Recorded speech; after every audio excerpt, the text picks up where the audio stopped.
Hello friends, welcome to another video tutorial from Kamal Dhariyal. दोस्तों, आज की इस वीडियो में हम डिस्कस करने जा रहे हैं एंटीजन पे।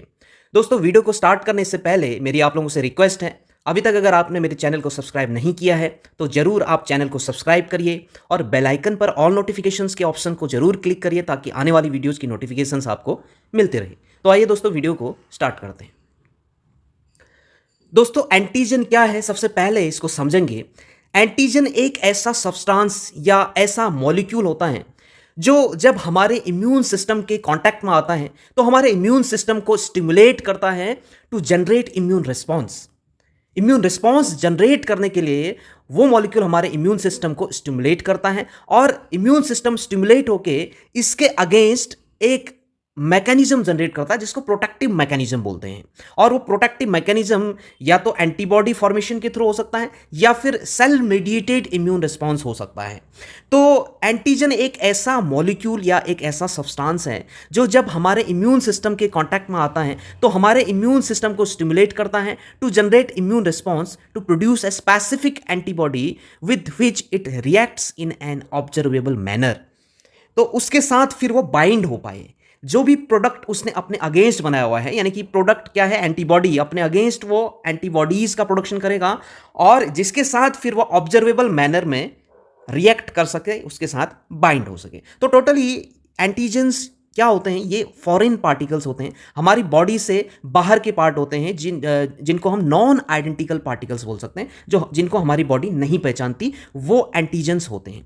तो अब एंटीजन को क्या सिंपली ऐसे ही हम डिफाइन करेंगे? नहीं, एंटीजन की कुछ प्रॉपर्टीज होती हैं। अगर वो उन प्रॉपर्टीज को फुलफिल कर रहा है तो उसको एक अच्छा एंटीजन माना जाएगा। जनरल डेफिनेशन तो यही है एंटीजन की, लेकिन एक अच्छा एंटीजन हम किसको बोलेंगे? एक गुड एंटीजन जो कि हमारे इम्यून सिस्टम को बहुत अच्छे से स्टिमुलेट करे to produce immune response.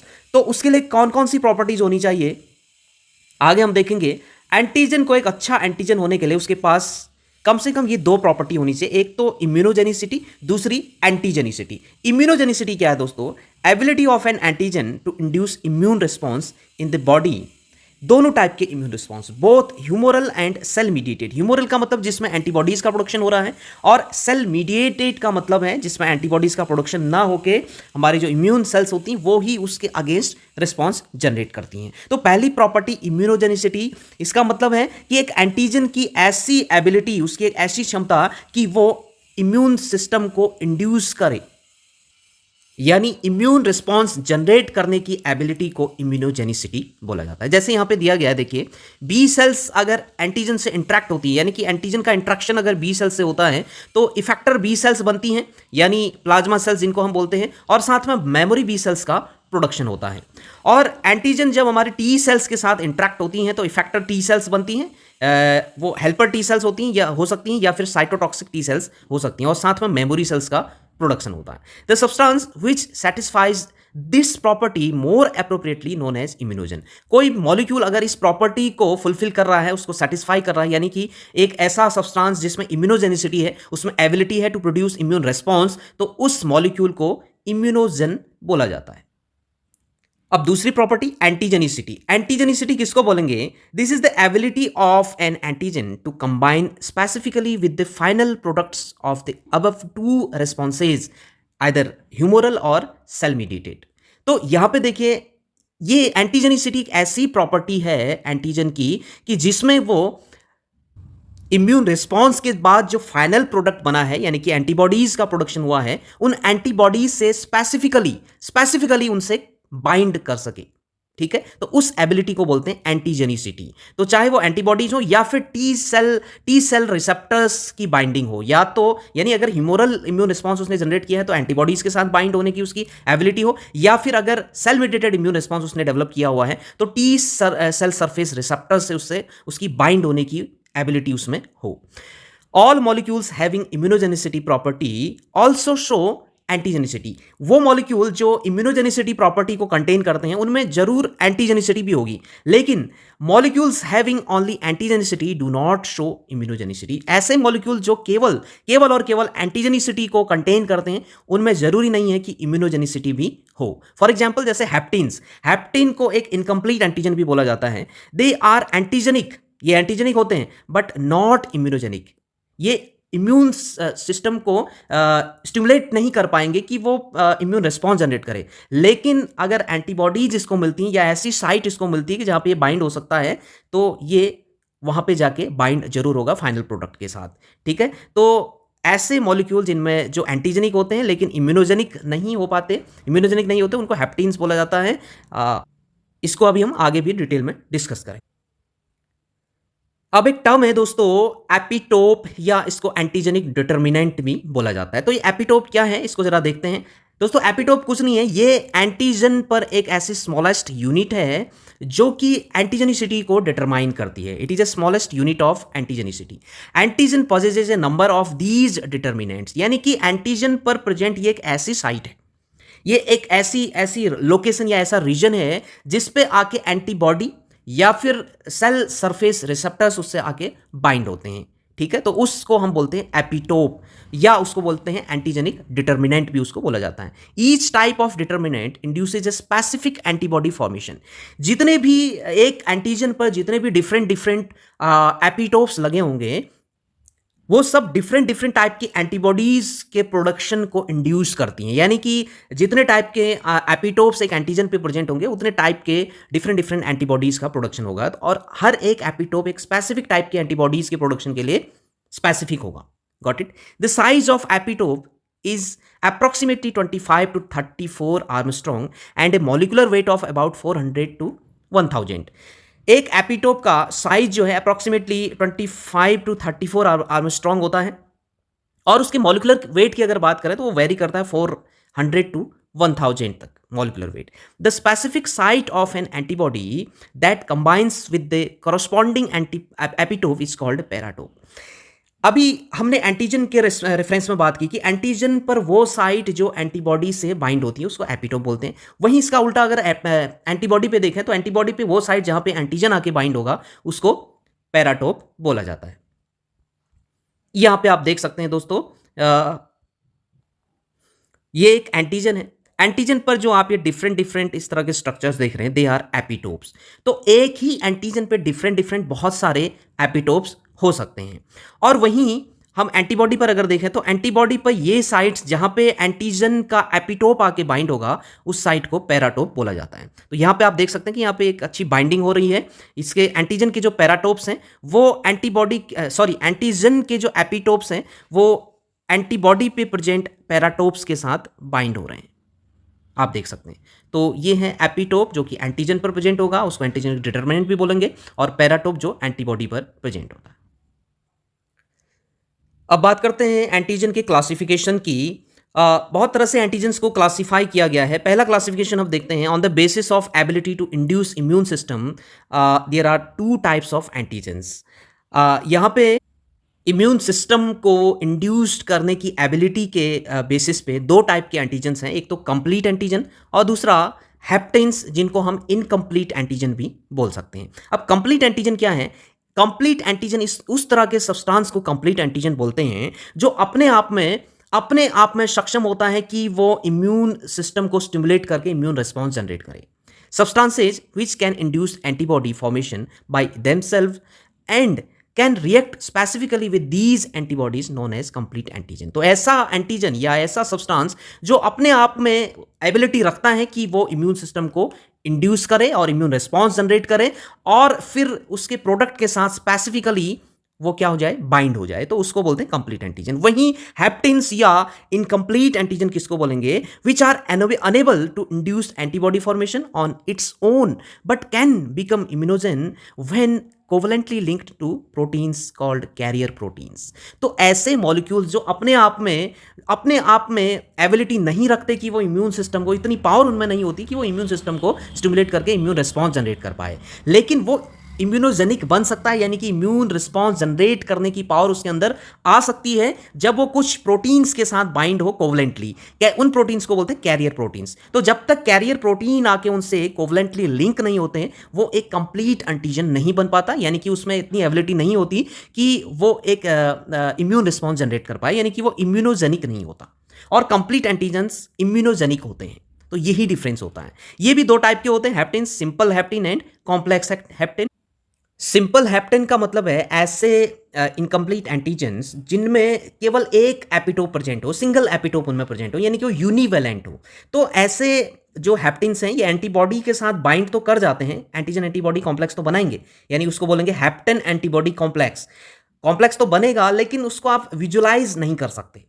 Precipitation reaction या दूसरी एग्लूटिनेशन रिएक्शंस के थ्रू हम उसको विजुलाइज नहीं कर सकते। वहीं कॉम्प्लेक्स की अगर बात करें, कॉम्प्लेक्स हैप्टेन की, तो कॉम्प्लेक्स हैप्टेन में दो या दो से ज्यादा एपिटोप्स प्रेजेंट होते हैं, यानी कि मल्टीवेलेंट या पॉलीवेलेंट हम इनको बोल सकते हैं। तो ये भी स्पेसिफिकली एंटीबॉडीज के साथ बाइंड होंगे, यानी कि हैप्टेन एंटीबॉडी कॉम्प्लेक्स बनेगा और इन कॉम्प्लेक्सेस को हम विजुलाइज कर सकते हैं by various methods such as precipitation reactions, agglutination reaction. उन रिएक्शंस के थ्रू हम उसको विजुलाइज कर सकते हैं। तो ये सिंपल और कॉम्प्लेक्स जो हैप्टेन्स होते हैं उनमें ये डिफरेंस होता है कि सिंपल यूनिवेलेंट है और यानी कि उसमें एक सिंगल एपिटोप प्रेजेंट होगा, और कॉम्प्लेक्स में बहुत सारे एपिटोप्स प्रेजेंट होंगे, वो पॉलीवेलेंट कहा जाएगा।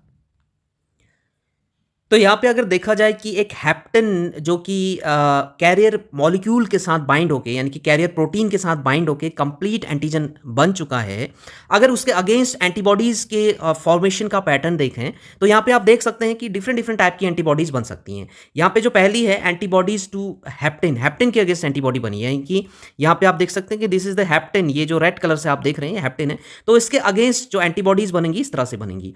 और दूसरी जो एंटीबॉडीज़ है वो कैरियर प्रोटीन के अगेंस्ट बनी हुई है। तो ये जो ब्लू कलर से आप देख रहे हैं this is the carrier protein, और उसके अगेंस्ट जो एंटीबॉडीज बनेंगी वो इस तरह से बनेंगी। या फिर जो कंजुगेट है टोटल हैप्टेन और कैरियर प्रोटीन का जो कंजुगेट है उसके अगेंस्ट अगर हम देखें एंटीबॉडीज का पैटर्न, तो इस तरह से कंजुगेट एंटीबॉडीज बन सकती हैं, antibodies to conjugate of hapten and carrier. तो उसके अगेंस्ट इस तरह से एंटीबॉडीज का फॉर्मेशन हो सकता है।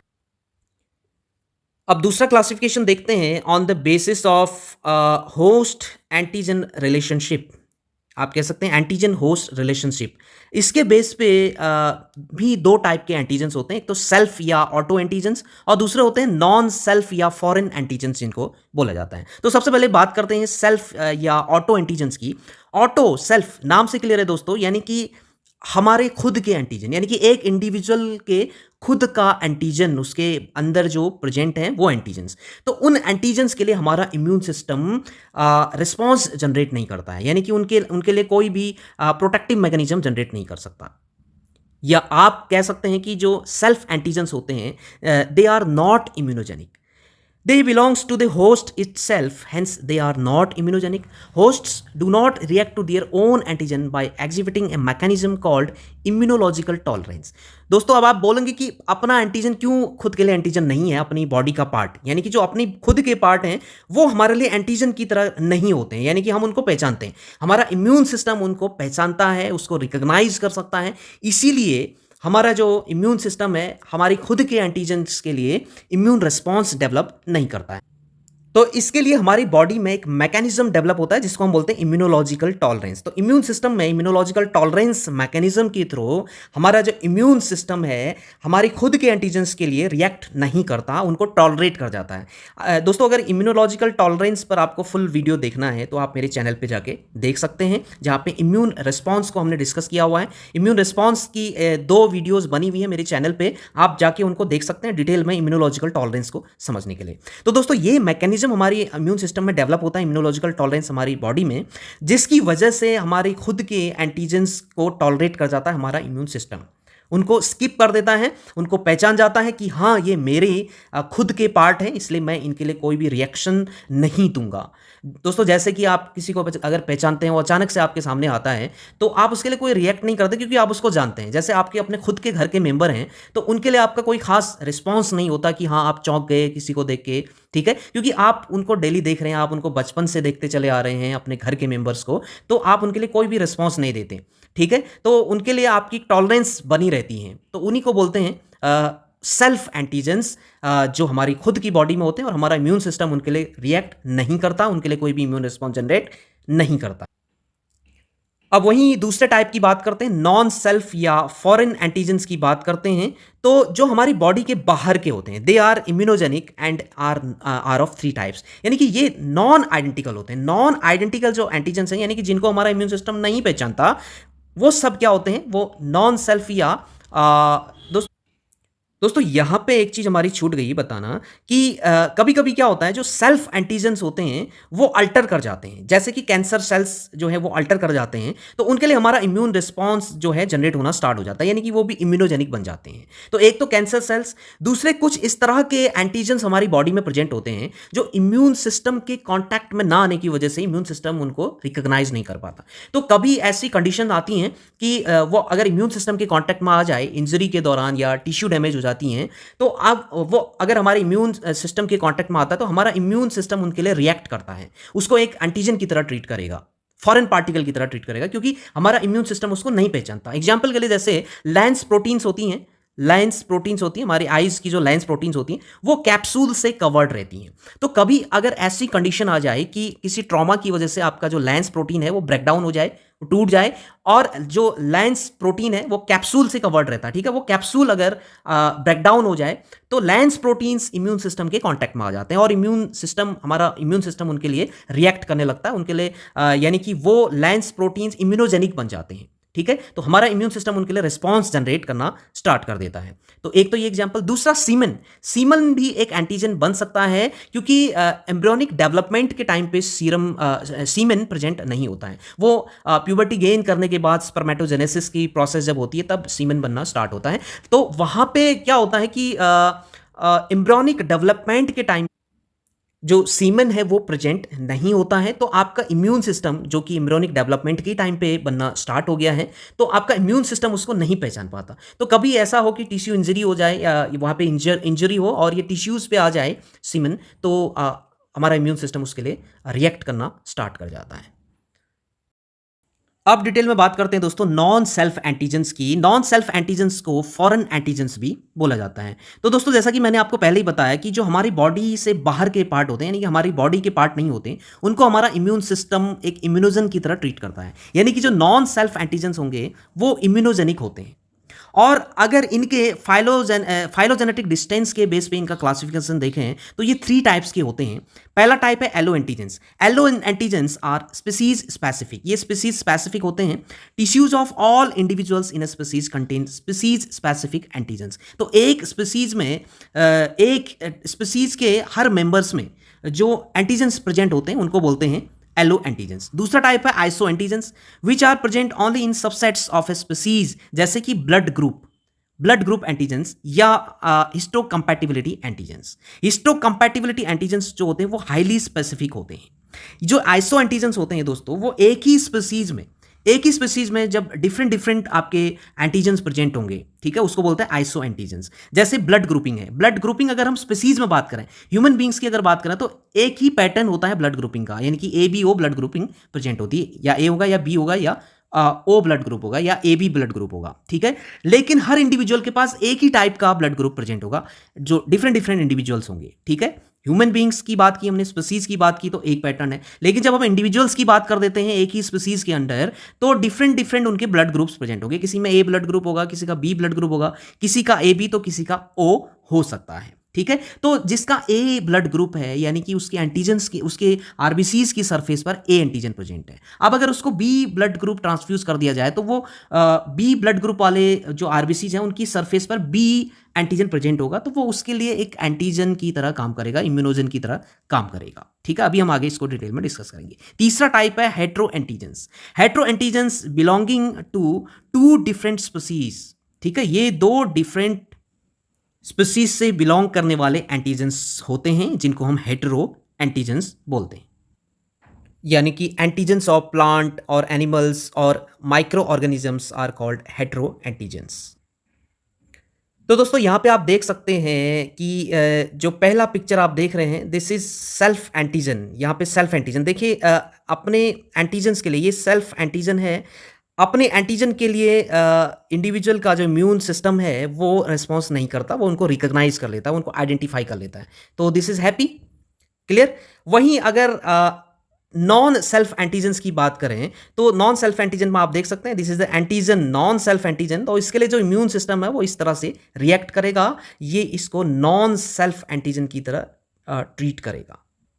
दोस्तों यहाँ पे हम देख सकते हैं कि कोई इंडिविजुअल है, उसका ब्लड ग्रुप अगर ए है तो उसकी आरबीसीज की सरफेस पर ए एंटीजन प्रेजेंट होता है, ठीक है। और किसी का ब्लड ग्रुप बी है तो उसकी आरबीसीज की सरफेस पे बी एंटीजन प्रेजेंट होता है। और जिसका ब्लड ग्रुप ए बी है उसके सेल्स की सरफेस पे यानी कि आरबीसीज की सरफेस पे दोनों टाइप के एंटीजन प्रेजेंट होते हैं, एंटीजन ए और एंटीजन बी दोनों टाइप के। और ओ ब्लड ग्रुप में कोई भी एंटीजन प्रेजेंट नहीं होता, नाइदर ए नॉर बी, ठीक है। और एंटीबॉडीज की अगर बात करें तो ए ब्लड ग्रुप वाले में बी एंटीबॉडीज प्रेजेंट होती हैं, यानी कि एंटी बी एंटीबॉडी प्रेजेंट होती है। और बी ब्लड ग्रुप वाले में एंटी ए एंटीबॉडी प्रेजेंट होती है, उल्टा होता है, ठीक है। और जिसका ब्लड ग्रुप ए बी होगा उसमें एंटीजन तो दोनों प्रेजेंट है लेकिन एंटीबॉडी प्रेजेंट नहीं होगी, कोई भी एंटीबॉडी प्रेजेंट नहीं होगी, ना एंटी ए और ना एंटी बी। और ओ ब्लड ग्रुप की अगर बात करें तो इसमें दोनों ही एंटीबॉडी प्रेजेंट होगी, क्योंकि एंटीजन कोई प्रेजेंट नहीं था, ना ए एंटीजन ना बी एंटीजन, तो एंटीबॉडी दोनों ही प्रेजेंट होती है, ठीक है। अब अगर इनके ब्लड डोनर्स की बात करें तो ए ब्लड ग्रुप वाले को कैन नॉट हैव बी और ए बी ब्लड ग्रुप, इसको आप बी ब्लड ग्रुप या ए बी ब्लड ग्रुप नहीं दे सकते, they only can have A और ओ ब्लड।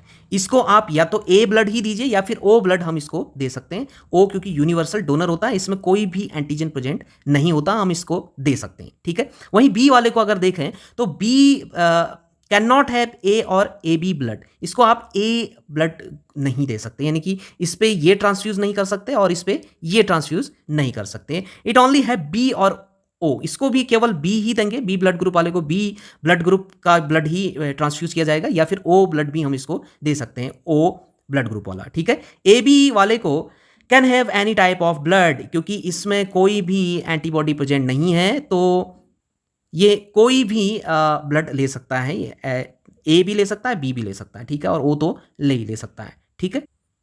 और वहीं अगर ओ की बात करें तो can only have O blood, ये केवल ओ ब्लड ले सकता है, इसीलिए इसको क्या बोलते हैं, यूनिवर्सल डोनर बोलते हैं, ठीक है। केवल ओ का ही लेगा लेकिन दे ये सबको सकता है, ठीक है। यूनिवर्सल डोनर इसको इसलिए बोला जाता है।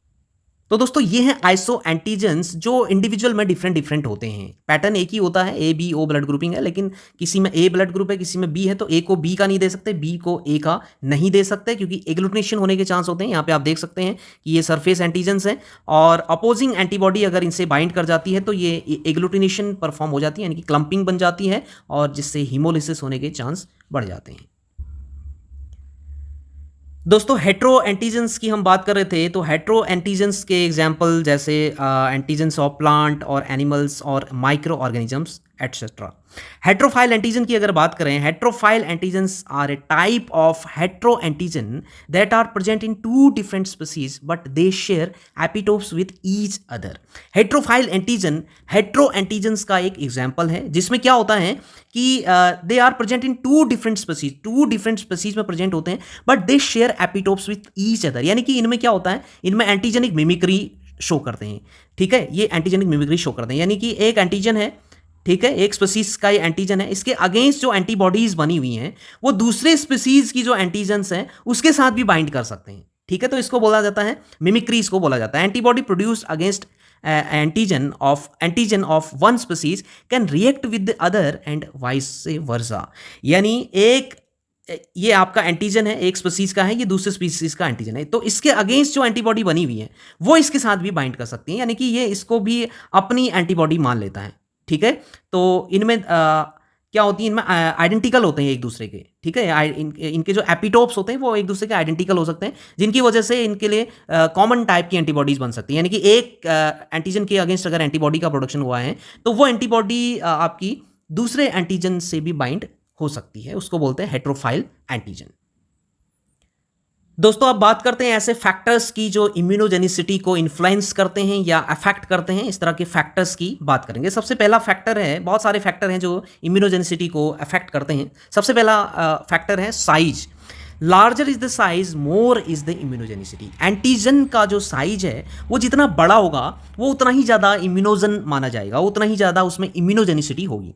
Molecules of more than 10,000 dalton molecular weight are good immune inducers, जैसे कि haemoglobin, while molecules having molecular weight 5,000 to 10,000 dalton are poor immunogens, जैसे कि इंसुलिन। तो एक अच्छे इम्यूनोजन के लिए, एक अच्छा एंटीजन बनने के लिए, उसमें एक अच्छी इम्यूनोजेनिसिटी हो तो उसका मॉलिक्यूलर वेट कम से कम 10,000 डाल्टन का होना चाहिए या इससे ज़्यादा उसमें होना चाहिए और उसका मॉलिक्यूलर वेट, ठीक है। दूसरे फैक्टर की बात करते हैं, केमिकल नेचर ऑफ एंटीजन। दोस्तों जो एंटीजन्स प्रोटीन इन नेचर होते हैं वो सबसे अच्छे और सबसे इफेक्टिव या आप कह सकते हैं कि मोर पावरफुल इम्यूनोजन होता है जो क्या हो, जिसका नेचर प्रोटीन हो, ठीक है। उसके बाद फिर कार्बोहाइड्रेट्स, देन लिपिड्स और लास्ट में फिर न्यूक्लिक एसिड सबसे वीक इम्यूनोजन माना जाता है, सबसे पावरफुल इम्यूनोजन माना जाता है प्रोटीन्स को।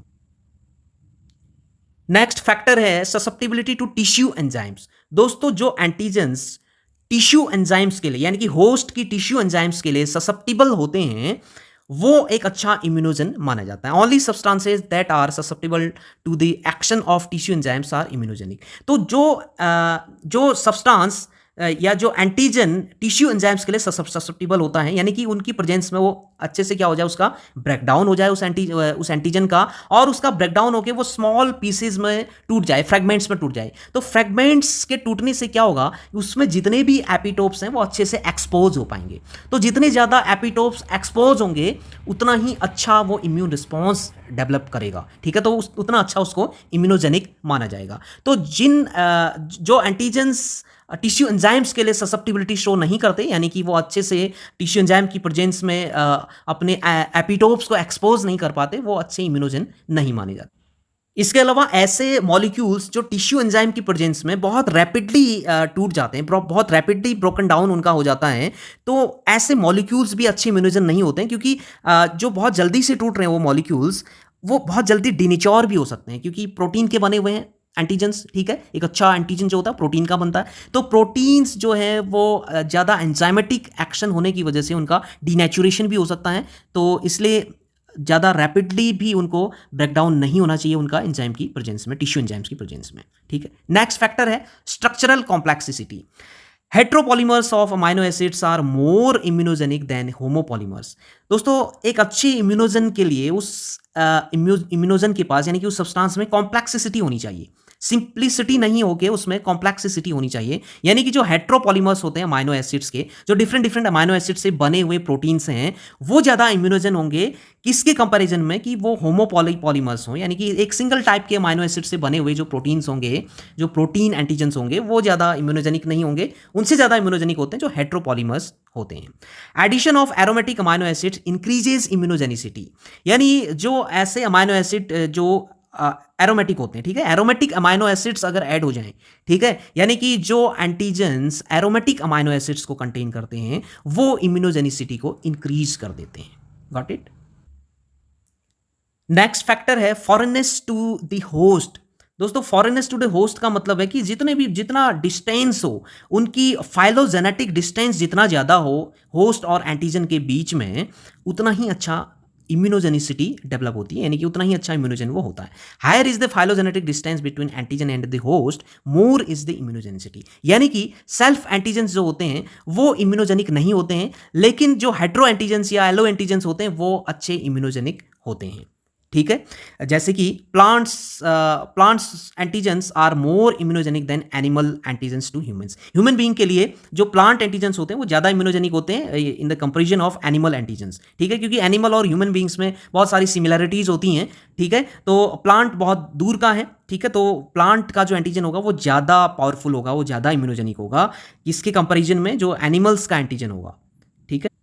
और दूसरा एग्जांपल है bovine serum albumin is more immunogenic to chicken than to goat. जो बोवाइन सीरम एल्बुमिन है वो गोट के कंपैरिजन में चिकन के लिए ज़्यादा इम्यूनोजेनिक होगा, क्योंकि गोट और जो बोवाइंस होते हैं यानी कि कैटल्स होते हैं वो एक ही कैटेगरी के होते हैं लगभग, ठीक है। लेकिन जो चिकन होता है वो ज़्यादा, उसमें फाइलोजेनेटिक डिस्टेंस ज़्यादा आ जाती हैं, वो थोड़ा डिफरेंट स्पीसीज हो जाती हैं, तो उसके लिए ज़्यादा इम्यूनोजेनिक होगा गोट के कंपैरिजन में। गोट के कंपैरिजन में जो बोवाइन सीरम एल्बुमिन है वो चिकन के लिए ज़्यादा इम्यूनोजेनिक होती है। नेक्स्ट फैक्टर की बात करते हैं ऑप्टिमल डोज ऑफ एंटीजन। दोस्तों ऑप्टिमल डोज यानी कि एंटीजन की जो डोज है वो भी अफेक्ट करती है इस एंटीजन की इम्यूनोजेनिसिटी को, वो भी अफेक्ट करती है। कैसे? A too little dose fails to elicit immune response and a too large dose leads to development of immunological tolerance। दोस्तों एक ऑप्टिमम जो डोज होती है, एक ऑप्टिमल जो डोज है एंटीजन की, वो ही इम्यूनोलॉजिकली एक्टिव होती है। अदरवाइज अगर टू लिटिल डोज हो जाए, यानी कि बहुत कम डोज अगर है एंटीजन की, तो वो सक्षम नहीं है इम्यून रिस्पॉन्स को जनरेट करने के लिए। ठीक है, वो इम्यून रिस्पॉन्स को जनरेट नहीं कर पाएगा, फेल हो जाएगा इम्यून रिस्पॉन्स को जनरेट करने में बहुत कम अमाउंट एंटीजन का, डोज बहुत कम होने पर। ठीक है, और बहुत ज़्यादा डोज भी सही नहीं है। बहुत ज़्यादा डोज होने पर क्या आ जाता है, इम्यूनोलॉजिकल टॉलरेंस डेवलप हो जाता है, यानी कि हमारा इम्यून सिस्टम उसको टॉलरेट कर लेता है, उसके लिए अडेप्ट हो जाता है। ठीक है, तो इम्यूनोलॉजिकल टॉलरेंस डेवलप होने की वजह से लार्ज जो डोज है वो भी इफेक्टिव नहीं होती। Only optimal dose is immunologically active. Got it. Next factor is route of antigen administration. Antigen का जो एडमिनिस्ट्रेशन का रूट है वो भी अफेक्ट करता है इम्यूनोजेनिसिटी के लिए। Generally parental administration produces better response, however it also depends on the type of antibody produced. ठीक है, जनरली क्या होता है, जो पेरेंटल रूट है यानी कि इंजेक्शन के थ्रू, यानी जो इंट्रावीनस रूट है, वीन्स से के थ्रू जो एडमिनिस्ट्रेशन किया जा रहा है एंटीजेंस का, वो सबसे अच्छा, वो बेटर रिस्पॉन्स दे सकता है। ठीक है, लेकिन इसके अलावा जो इसका इफेक्ट है वो डिपेंड इस बात पे भी करता है कि एंटीबॉडी कौन सी प्रोड्यूस हो रही है।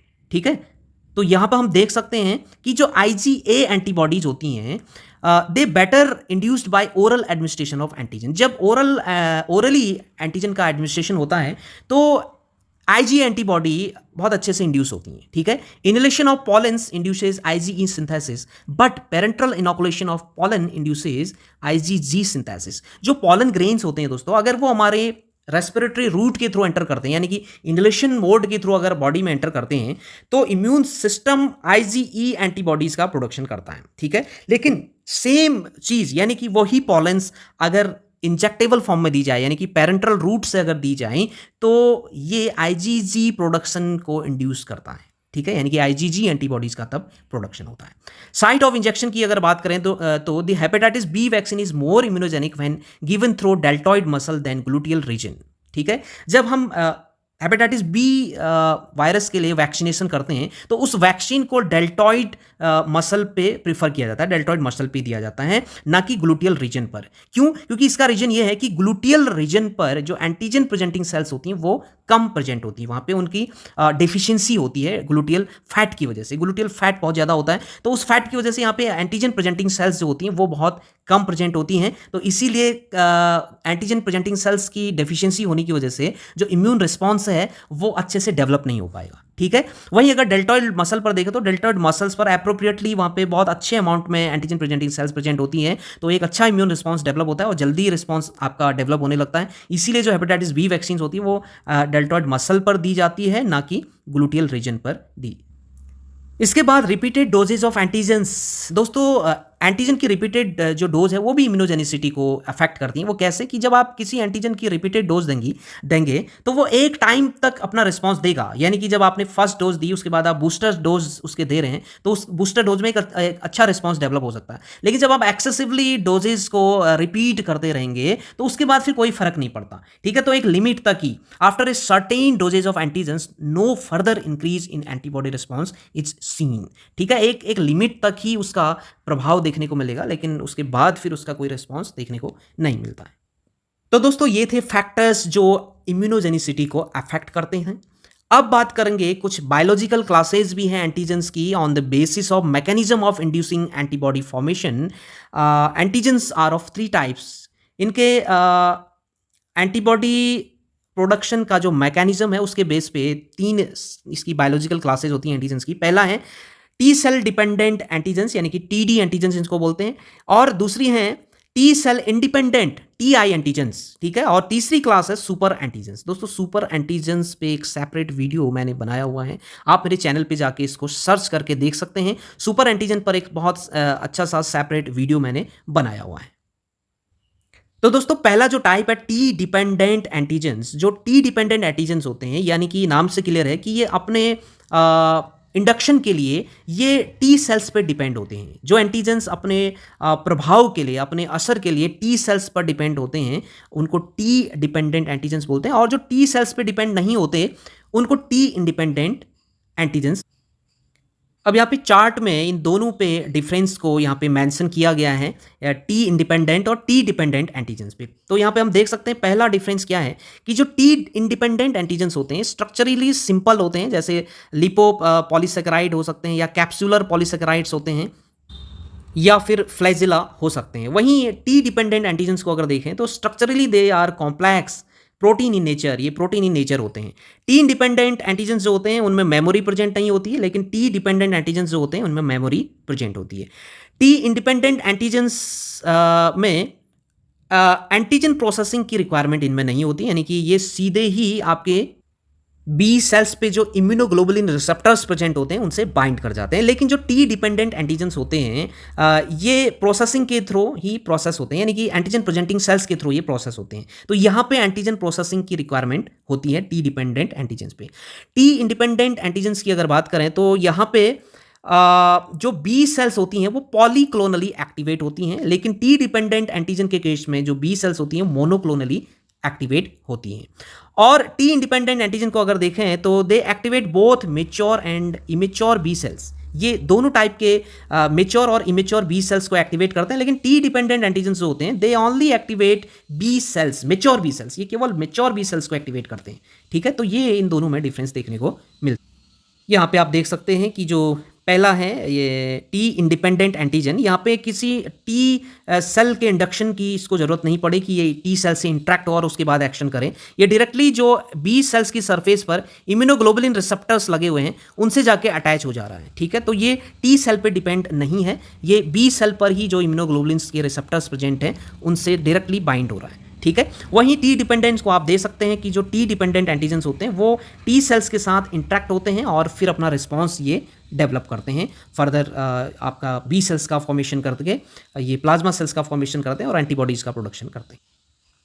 थर्ड क्लास जो कि सुपर एंटीजन है, सुपर एंटीजन्स को अगर देखें दोस्तों उस पर सेपरेट वीडियो बना हुआ है, डिटेल में आप देख सकते हैं, लेकिन थोड़ा सा एक ओवरव्यू यहाँ पे मैं देना चाहूँगा कि जो सुपर एंटीजन्स होते हैं उनकी ये प्रॉपर्टी होती है कि वो एंटीजन प्रेजेंटिंग सेल्स से इंटरेक्ट नहीं होते हैं, वो डायरेक्टली टी सेल से इंटरेक्ट होते हैं और मैसिव साइटोकाइन रिलीज करते हैं, बहुत ज़्यादा साइटोकाइन रिलीज करते हैं टू इंड्यूस बी सेल्स, और बी सेल इंड्यूस होकर बहुत सारे एंटीबॉडीज़ का प्रोडक्शन करता है एट ए टाइम। ठीक है, हाइपर गामा ग्लोबुलिनिमिया यहाँ पे देखने को मिलता है। तो ये जो सुपर एंटीजन्स होते हैं ये इनको एंटीजन प्रेजेंटिंग सेल्स की रिक्वायरमेंट नहीं होती है, डायरेक्टली टी सेल से इंटरेक्ट होते हैं और मैसिव नॉन स्पेसिफिक साइटोकाइंस ये रिलीज करते हैं।